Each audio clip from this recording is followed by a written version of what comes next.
Hello, and welcome to this Nature Research custom media webcast titled Accelerating Drug Discovery at a Pandemic Pace, using high-throughput surface plasmon resonance in the discovery of therapeutic monoclonal antibodies. My name is Jay Shankarpan, and I will be your moderator. Today's webcast is produced by Carterra. We'll begin the webcast with a presentation from Denisa Foster, Biochemist at Lilly Protein Biosciences. We'll then end with a Q&A session with Denisa and Daniel Bedinger, Application Science Team Lead from Carterra. To ask the speakers a question, just type it in where it says Ask a Question and then press Submit at any point during the webcast and we will answer them today. And now over to Denisa. Thank you for the introduction.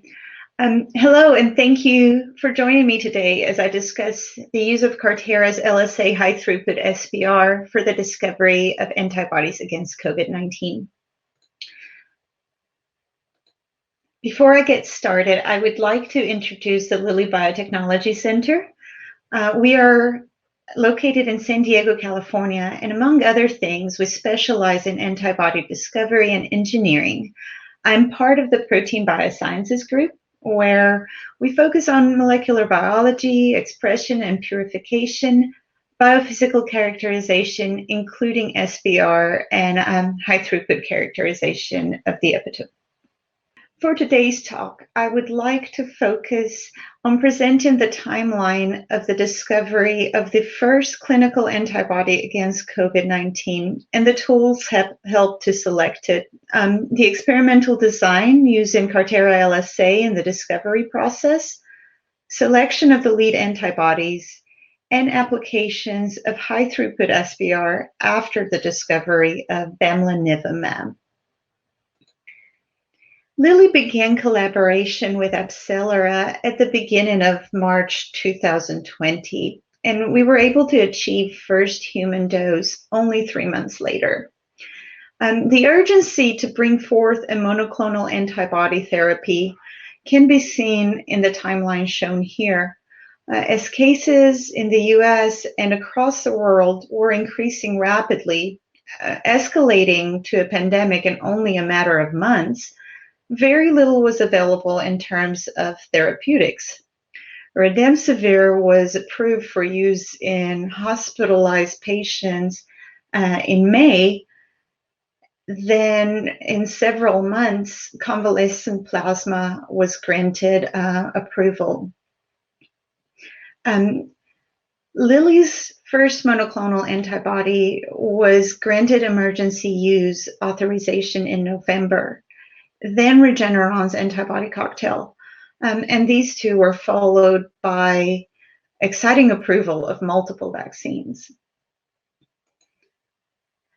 The antibody discovery process began with a blood sample from an individual recovering from COVID-19 after severe illness. PBMCs were screened for binding to the SARS-CoV-2 spike protein that was expressed on membranes of mammalian cells, as well as spike protein that was covalently bound to beads. From here, machine learning was used to analyze and rank the hits, and over 2,000 cells were recovered for sequencing. From these, 440 unique pair chains were identified. And 187 antibodies were prioritized for cloning and expression and high-throughput purification. And all of these steps were completed by day 17. Next, as part of the biophysical characterization, important goals were to determine affinities of these antibodies to the spike protein. We wanted to gain knowledge of which domain they bind, assess epitope diversity, and whether the antibody engages the same epitope as the ACE2 receptor, which is known to be the receptor by which SARS-CoV-2 enters a cell. Biophysical and functional data would be used to triage down to 24 antibodies And all these data needed to be generated in 5 days' time. So here, in this time span, is the focus of the majority of the work that I will be speaking of today. In order to obtain kinetic and epitope data on large numbers of antibodies in a short period of time, both Lilly and AbCellera utilized high-throughput SPR Carterra LSA. The LSA allows the user to immobilize 96 antibodies or samples simultaneously using a microfluidic continuous flow technology, allowing for up to 384 microspots on a single SPR chip. This continuous flow can achieve high density of antibodies on the surface using very little sample. Then once the antibodies are captured or coupled on the chip surface, a single flow cell can apply analyte over the entire surface. And this provides interaction data for up to 384 samples simultaneously. This one analyte over many antibodies approach not only helps save time, but it also has the advantage of using small amount of reagents. And early in the discovery, reagents can be very limiting. For my experiments, I tested 192 antibodies. So in addition to the 187 test antibodies, we included benchmarks with known binding domain specificity. The antibodies were coupled on the surface of the chip at 2 different concentrations. We used the lower density microspots to determine kinetic rates and the higher density for Bedinger experiments. We then determined affinity to the trimeric spike protein, which was injected at 7 different dilutions.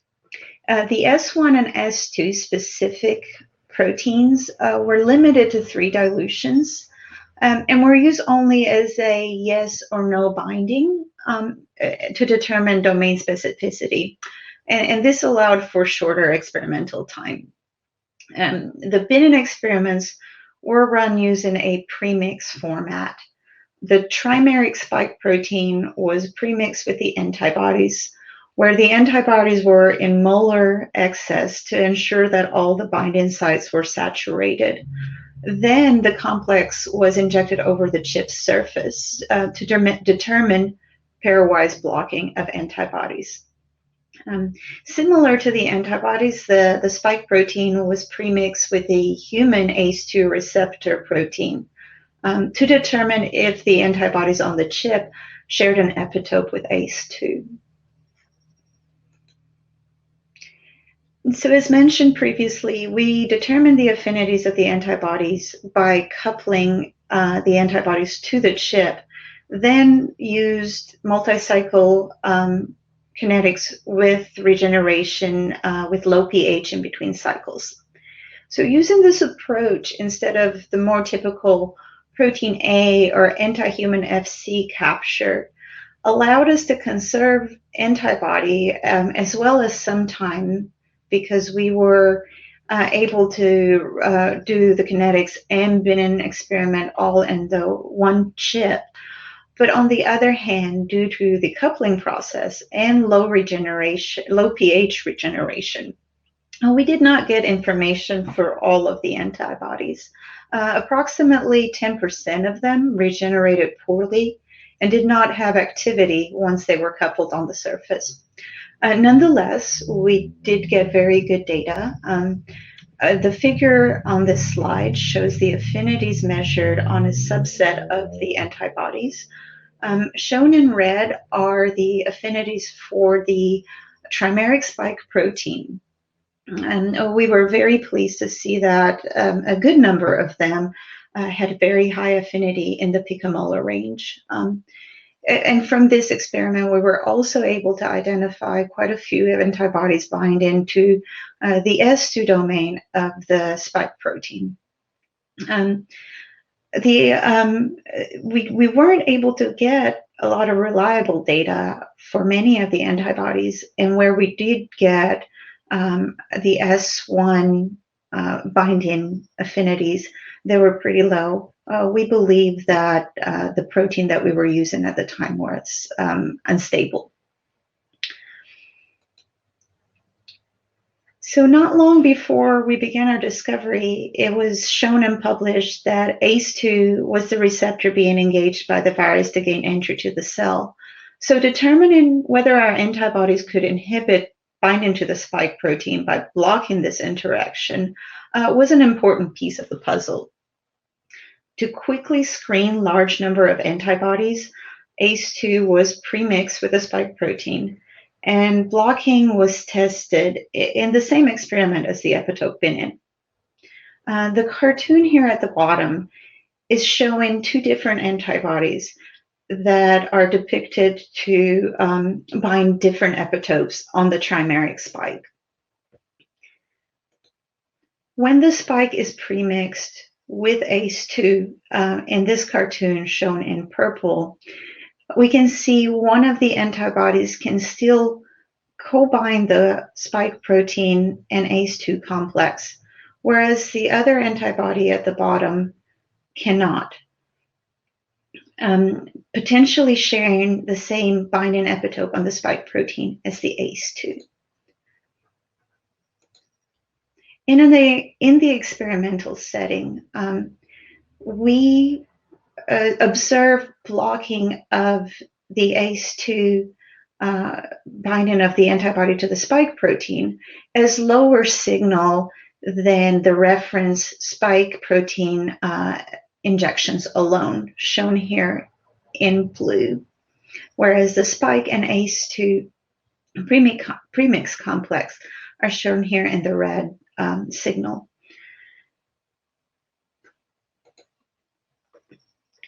We set the threshold for blocking of the antibodies at 0.7, meaning that the signal of the premix complex was at least 30% less than the spike alone.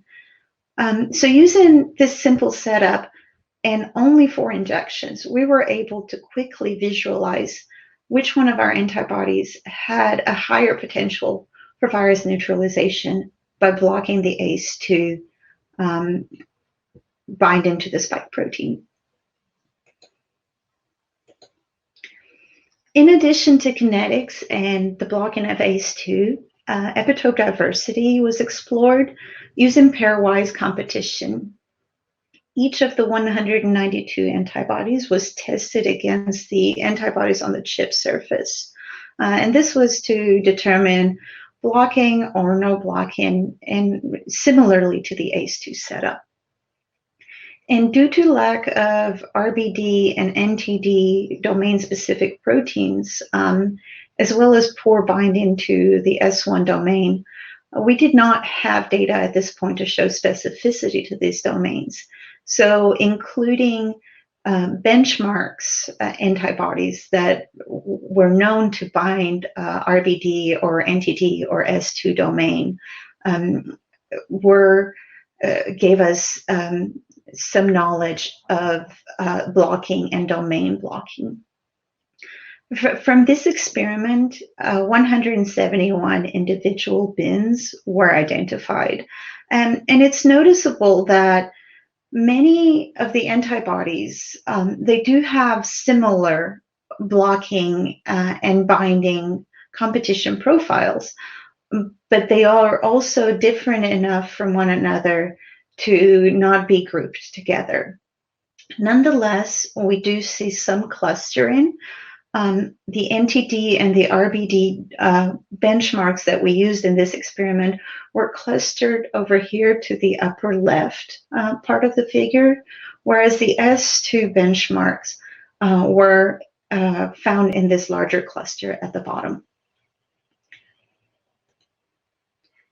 And additional clustering can be applied to a binning experiment. The Carterra epitope software does have 2 options for clustering: a walk trap grouping in which the antibodies are grouped by the software without user input, and then the communities grouping, where the software generates a combined binary dendrogram, and then the user gets to pick how many communities they would like to cluster their samples into. So shown here is the combined binary dendrogram from the communities clustering option.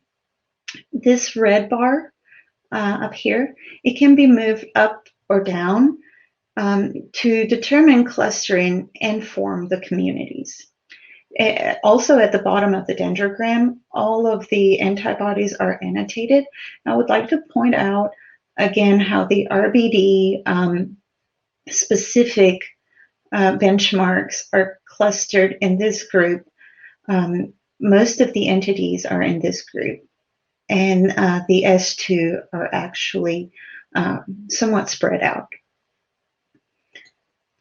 From this clustering option, we were able to identify 8 large communities, and right here in this arrow over here in this cluster, as well as here on the dendrogram, I have pointed out the bamlanivimab Lilly antibody 555. For more clarity, additional information can be overlaid to the communities, such as domain binding. Where we had information available, I overlaid the S2 domain binding right here, and the S1 domain binders were in this cluster. So at the end of the biophysical and functional screening, 24 antibodies were selected to move forward with more characterization and ultimately pick our lead antibodies. To integrate all this data and quickly select antibodies with desirable properties, we used AbCellera's Cilium software. Samples that satisfied the following criteria were prioritized: strong binding to the spike protein on cells and or in bead assay were prioritized. Higher than 30% pseudovirus neutralizing activity was in this assay was performed at the Vaccine Research Center, and a dose-dependent neutralization profile using the VRC's pseudo-neutralization assay was prioritized. Also, we determined RBD competition to the benchmarks, making the assumption that antibodies that blocked the RBD benchmarks would also be binding the RBD domain themselves. Blocking of ACE2 in the premix spinning format at 30% or higher, and high affinity to the spike protein. In addition to the above mentioned characteristic, we also measured biophysical data such as melting temperature, solubility, polydispersity, as well as predicted hydrophobicity and immunogenicity of the samples. And then once we picked a set of antibodies that satisfied all of these requirements, we went back and added individual antibodies to make sure that we had a good diverse sample set. Some of the characteristics of the selected set of antibodies are shown in this table.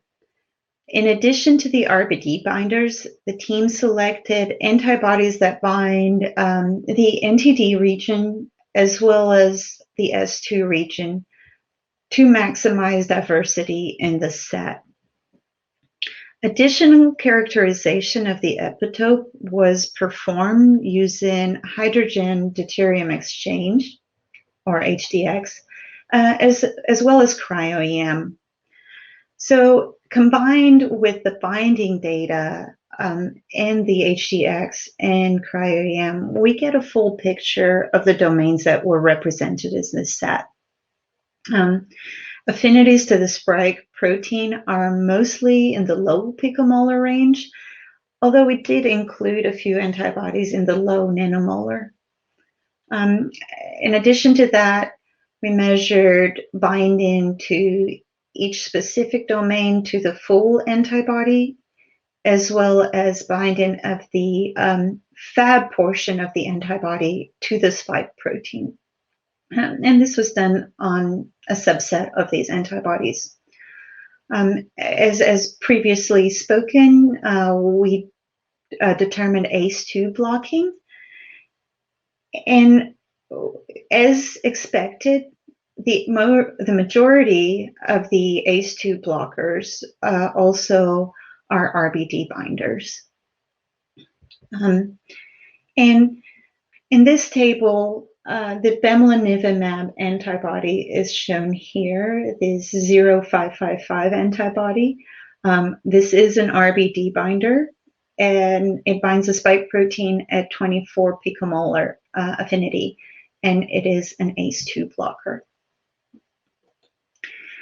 Using the methods that I described previously, I repeated the Binnen experiment now with a smaller set of antibodies. And having obtained RBD and NTD specific proteins at this point, I was able to determine the binding to each for each one of these antibodies, in addition to the S1 and S2 domain. And now we can start seeing a much clearer picture of the diversity in the set. As expected, we see a good separation between the antibodies that bind the RBD protein, shown here in blue, and separated pretty well from the NTD antibodies in red and orange for S1 binder. And then the S2 binding antibodies are shown in purple. We were also, as expected, we saw that the ACE2 blocking was mostly concentrated to the antibodies that bind the RBD portion of the spike protein. What we were very pleased to see at the end, that the data that was generated using epitope Binnen, this bidirectional epitope Binnen, correlated very well with the epitope information that we later on identified by either HDX or cryo-EM. To screen the remainder of the antibodies, I began utilizing a new approach, and I started using a new set of benchmarks where we have known a very well-defined epitope and desirable functional activity. And so at this table at the top, I'm showing the residues involved in binding of each of these molecules to the spike protein, and these were identified by crystal structures. And so here at the top are the Lilly and AbCellera, as well as Lilly and Junshi antibodies. Then we have included the two Regeneron antibodies that are found in the Regeneron antibody cocktail. The CR3022 antibody is from the Scripps Research Institute. And what is interesting about this antibody is that it binds both SARS and SARS-CoV-2. And then in addition, we're showing the binding residues the residues that are involved in binding of ACE2 to the spike protein. So not shown on this table, but included in our Binnen experiments are the two antibodies by Vir, as well as an additional two antibodies from Regeneron, which for which the structure and epitope was published. So for these experiments, we were focusing on antibodies that bind to the RBD region and upon screening the 354 antibodies, I found 92 that bind specifically to the RBD domain and also compete with the benchmarks shown here. So combining epitope knowledge as well as blocking or non-blocking of the antibodies to these known benchmarks can give a very clear view of where the unknown antibody is binding, as well as potential functionality. And what is most advantageous to an experiment like this is the time difference, where a typical bidirectional binning of this size can take several days of instrument time, as well as analysis and interpretation can be pretty tedious. This kind of experiment takes only a few hours of instrument time to complete, and analysis is simple and interpretation can be straightforward. Now, as the discovery of the lead and backup antibodies began to slow down, another important aspect of the project was and still is the surveillance of emerging mutations. And these emerging mutations could impact monoclonal antibodies. So as of April 2021, the CDC had identified 5 variants of concerns, shown here, and an additional 3 variants of interest. More recent data as of yesterday, which is not shown here, has identified many more variants of interest. And it shows that these variants of concern are becoming much more prevalent. So what is important to the antibody therapeutics is that these variants contain 1 or more mutations in the RBD domain of the spike protein where these antibodies bind. So in order to determine if our antibodies retain activity to the newly emerging variants, we express and purify the RBD portion of the spike protein as an Fc fusion, and then couple it to the chip surface and measure the binding affinities using only the Fab portion of the antibodies.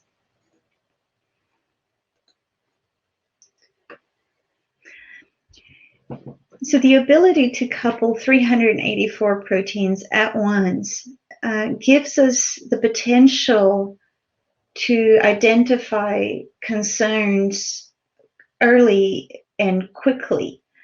In this experiment, 96 RBD variants were immobilized in duplicates, and affinities were measured against the Fab portion of bamlanivimab.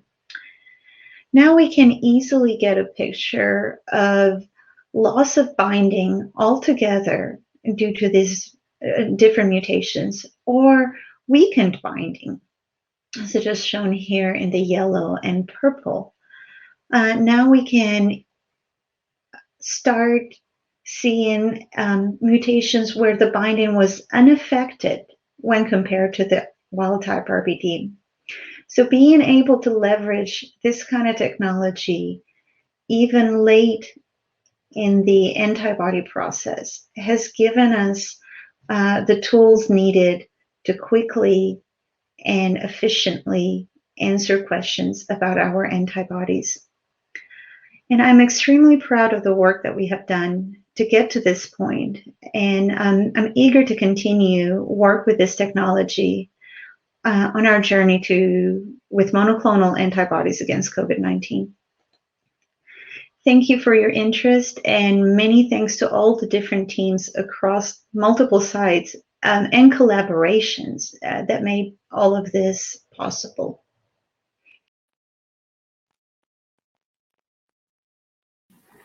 Excellent. Thank you for your presentation, Denisa. It's now time for the Q&A. Joining Denisa for the Q&A is Dr. Daniel Bedinger, Application Science Team Lead from Carterra. Daniel helped launch Carterra's LSA platform and now leads the company's application science team in California. He has over 2 decades of experience in the generation and characterization of therapeutic monoclonal antibodies, most notably at Exoma and Abgenix.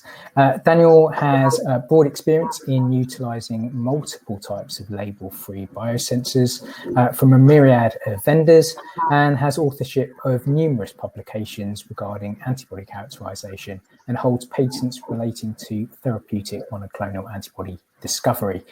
Welcome, Daniel. To ask Denisa or Daniel a question, just type it in where it says questions and then press submit.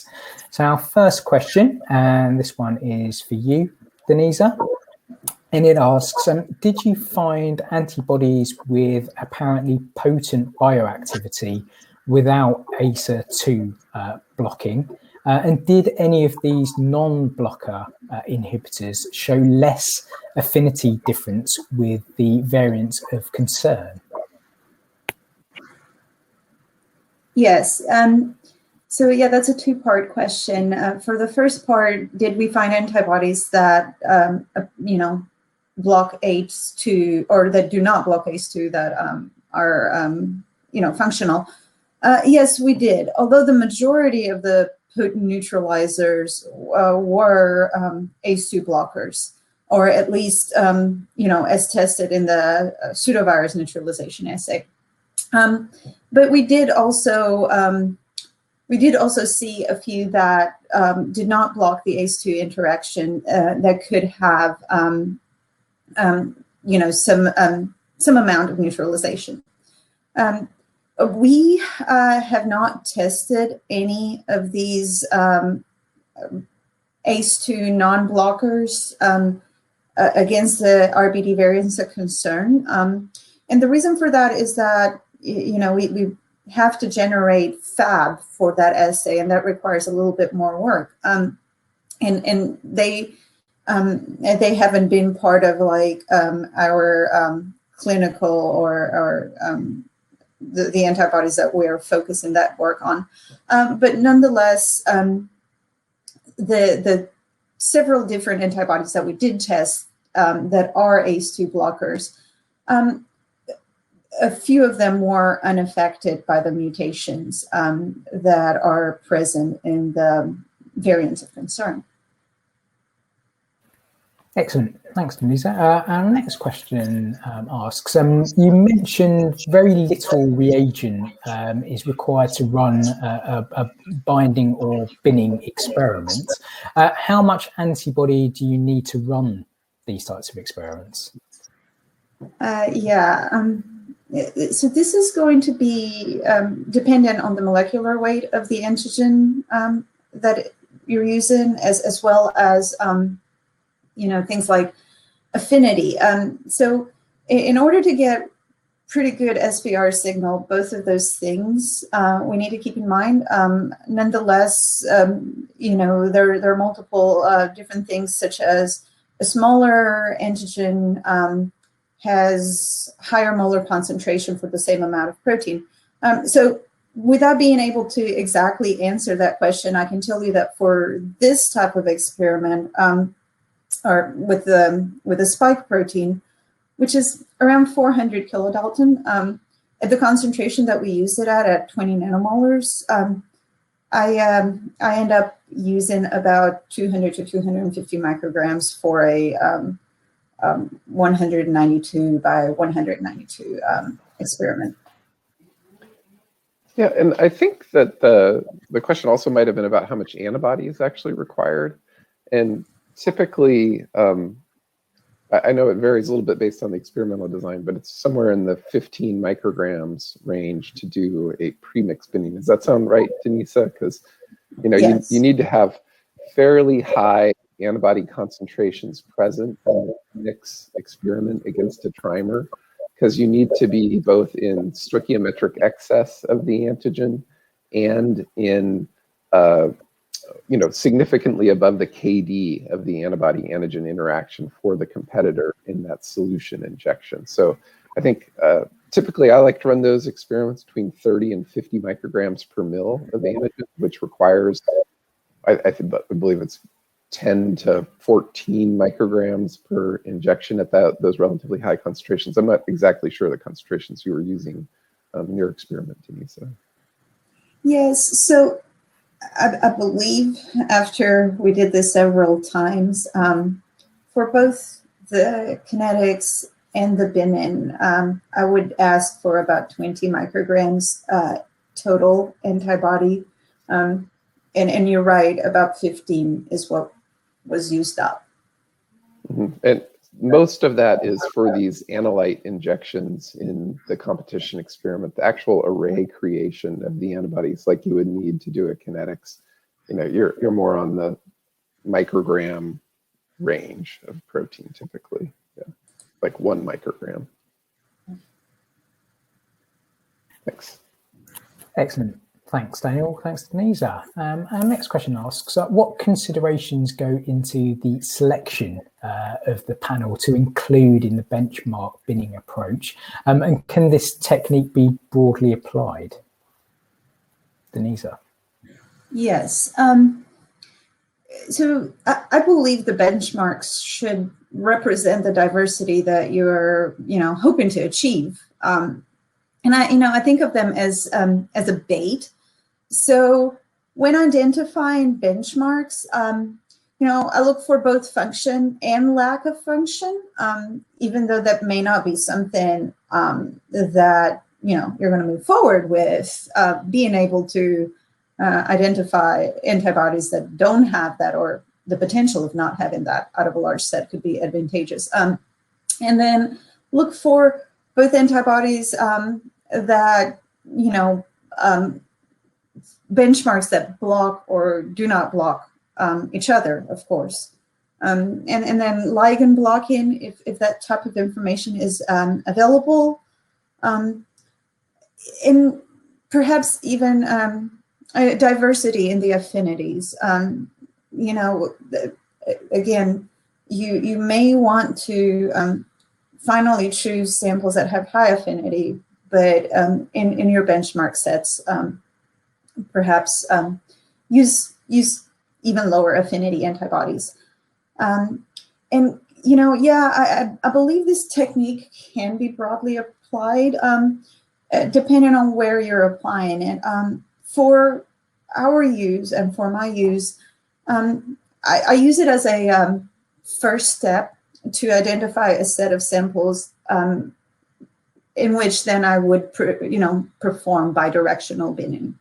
And that way, I can actually see the true diversity within the sample set of the unknown antibodies.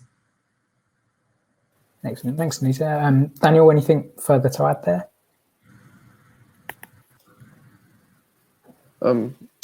No. Fair enough. Excellent. No worries. I will move on to the next question, which asks, what's the pros and cons of immobilizing antibodies on the chip by coupling and capturing? Denise, perhaps I can start with you. So again,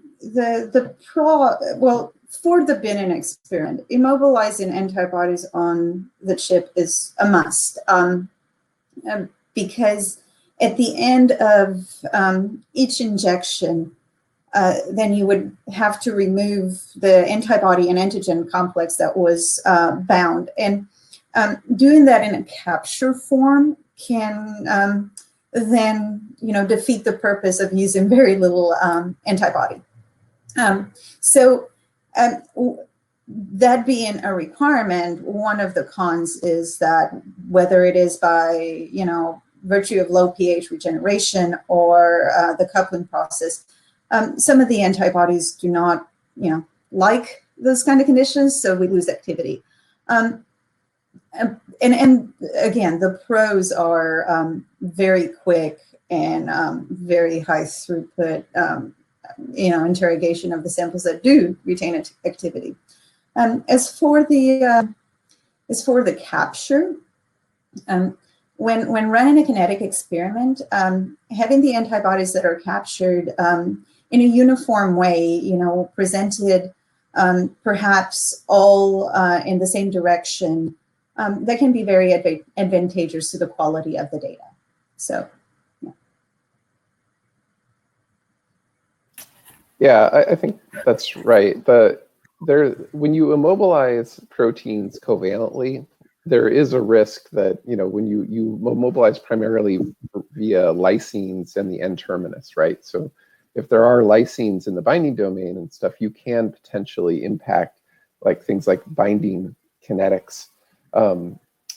But with IgGs specifically, or even larger proteins, there's typically enough surface lysines where you get quite a diversity and a lot of Fc-mediated linkage of the antibodies anyway.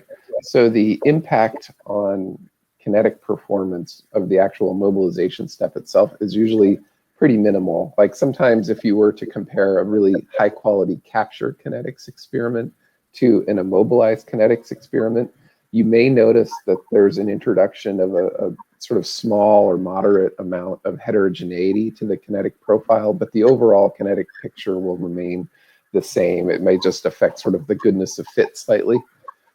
Whereas on the capture, and you're only binding via the Fc, say with an anti-Fc antibody, you'll get a bit more conserved kinetics. So there's a little bit of a trade-off there, but oftentimes, especially on these high throughput array applications, it makes sense to immobilize things because you get so much more flexibility and simplicity, especially if you're going to try to duplex up kinetics and epitope binning experiments. Excellent. Thanks, Denisa. Thanks, Daniel. Our next question asks, would you be able to sort of comment on the high throughput monoclonal antibody purification step? And they're specifically looking at what was the final stop buffer suitable for pre-mixing epitope binning. Yes, so we're very fortunate to have a pretty automated lab, and usually we do the high throughput purifications in batches of 24 or 48. So for that, generally what happens, as most people who are purifying antibodies will know, that there's either some tris or glycine buffer being used for neutralization purposes, so to bring the antibody from the low pH of the elution to the higher, more neutral pH. In previous experiments, what I have found has been that due to the high density of the surface on these chips, and generally the good expression of our antibodies, we get a high enough concentration of antibodies that upon dilution, prior to immobilization on the chip, the effect of these amine-containing buffers, it's kind of minimized. So personally, I just leave it. I leave it in the tris, and then further dilutions can be done in either PBS or the HBS buffers that are used for this kind of experiments. Excellent. Thanks, Denisa. Our next question asks, what is the difference in classification between the community and an epitope bin? Daniel, is that something you can help answer? Sure, yeah. So an epitope bin is the purest differentiation in the kinetic software, and it requires sort of true identity between the clones in their competition profile to be clustered into a bin. So if there's a single difference in the competition profile between two clones in terms of what they compete with and what they sandwich with, they will be classified as not bin mates. That's why in Denisa's presentation, there was a large number of small bins for the overall spike competition profile, because there's a lot of subtlety in the way that a diverse panel of antibodies interacts with that protein. And also in the premix format, there's a bit of a variance based on kinetic performance of the antibody, so it may not be entirely the same. So you tend to see very small, especially these antibodies that went into that. It's important to remember, you know, they were selected based on having sequence diversity. So they were actually quite different from each other. So the bin map is very granular, and it's what shows you the specifics. So even a single difference bumps them out. The community plot, on the other hand, it generates this dendrogram where you have the degree of relatedness of the antibodies in the heat map based on their Euclidean difference in terms of accumulated differences in the sandwiching and blocking profile. And so it allows you to set a cutoff at a different point other than sort of the baseline. So you can have more generalized bin clusters and include things that have very similar competition profiles, but allows some differences. And so for these large binning maps, oftentimes that's a very useful and effective strategy to interpret the data. You know, we're doing a lot of this type of work, very similar to what Denisa presented here with the COVIC consortium being run by the La Jolla Institute for Immunology, where we're looking at many antibodies generated from many sources and doing this profiling. And we found that we could get very interpretable maps of at least the receptor binding domain of the COVID-19 antigen coming down to about maybe the low teens, like 13 to 15 bins. It seems to be quite descriptive of where these antibodies are actually binding on the RBD and translating that to the cryo-EM structures. So I think, you know, we actually find quite a bit more bins than that, but when we sort of triage them to related communities, we get into this, you know, low to mid-digit teens number of communities that seem to make sense in terms of actually describing the general aspect of how the antibodies interact with that RBD.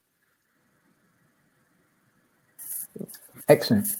Thanks, Daniel. Our next question asks, what considerations were given to avidity and multivalency of the trimeric spike protein in the design of these experiments and interpretation of the results?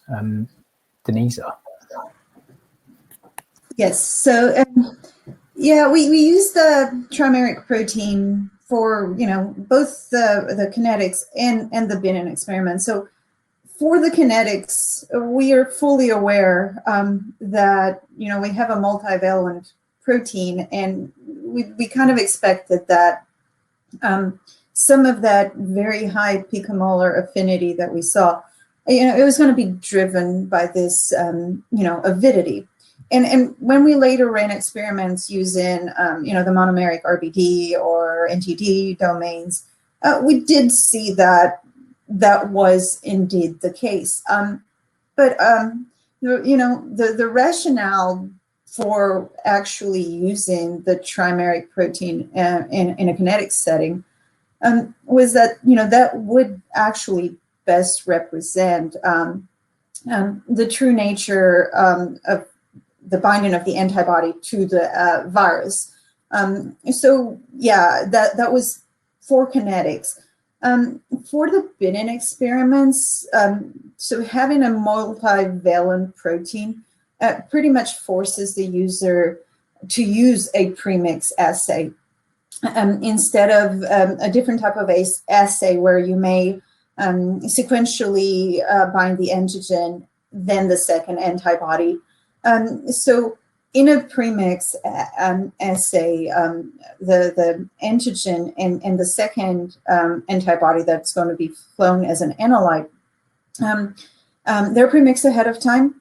And as a rule of thumb, you want the antibody to be in molar excess so that all of the binding sites on the antigen are saturated. So for my experiments, I had that at 10-fold molar excess.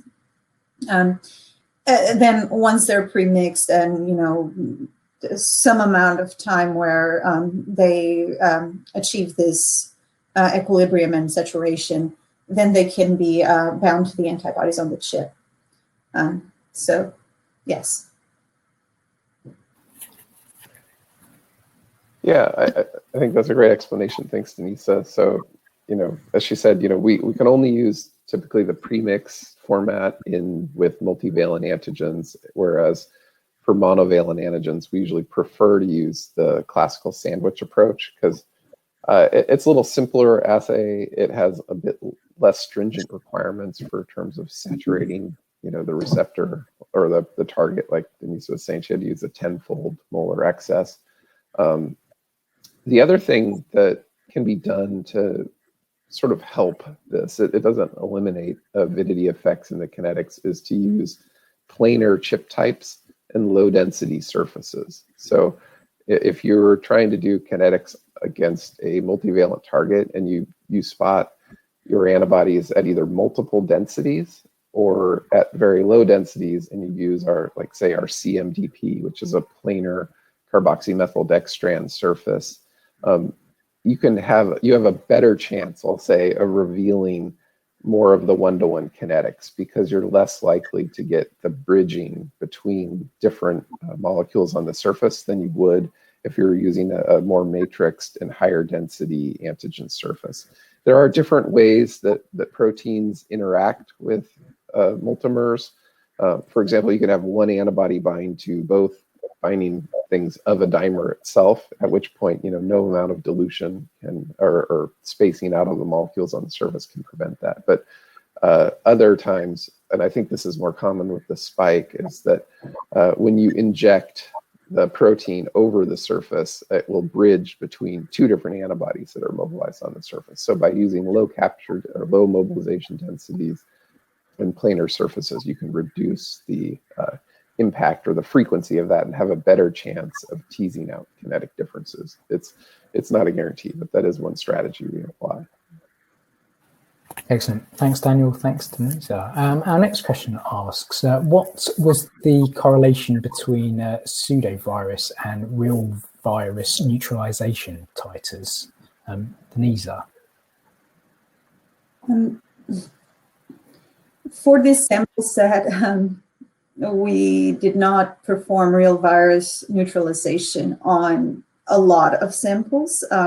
As you may imagine, everybody in the world was trying to run the same type of assays. So we, for the handful of samples that we tested, or antibodies that we tested from this sample set, there was a good correlation between the pseudovirus and real virus assays, and there were multiple of those.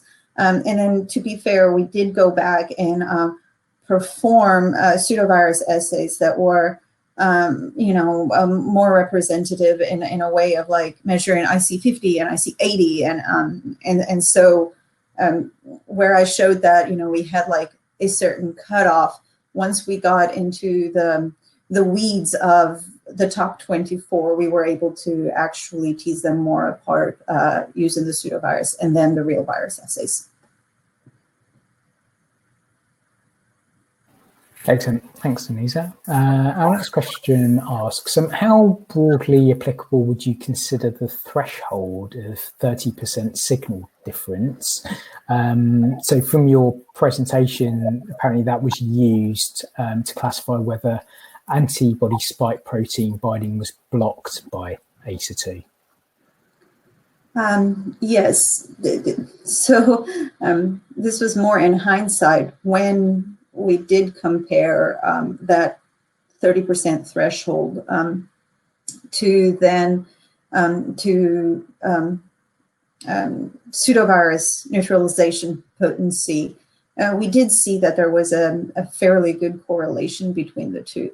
And that, again, comes back to, the question that, yes, we were actually seeing true blocking. Broadly applicable, I think the more blocking that you have, the better.